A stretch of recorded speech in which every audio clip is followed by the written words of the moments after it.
Кыргызстане стартовали досрочные выборы президента и референдум по форме правления. По всей республике и за рубежом открылись 2474 избирательных участка.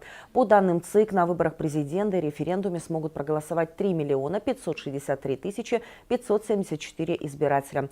За кресло президента будут бороться 17 кандидатов. Наш корреспондент Айтул Кунсулпуева с подробностями из пресс-центра Центральной избирательной комиссии. Здравствуйте, Айтулкун. Здравствуйте, коллега. Также отмечу, что 6400 тысяч граждан включены в дополнительный список избирателя. Говоря о выборах за рубежом, в 28 странах мира открыты 48 участков. А в загранучреждениях по бишкекскому времени с 3 часов ночи уже идет голосование. В Южно-Сахалинске началось голосование в 8 часов по их времени.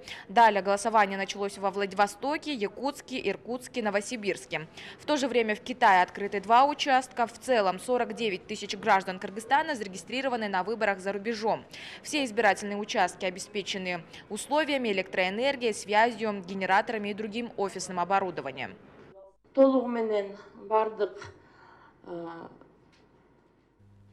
Чтобы обеспечить доступ ЛОВЗ к голосованию, по всем участкам был поставлен вопрос обеспечения пандусом. Сегодня свыше 84% участков обеспечены пандусом. Свыше 5000 операторов по обслуживанию ОСУ подготовлены по стране. Они являются членами участковых комиссий. Кроме того, 6900 операторов обучены и распределены по УИК. На всех участках для получения итогов ОСУ проведено тестирование связи. На 11 отдаленных участках нет интернет-связи.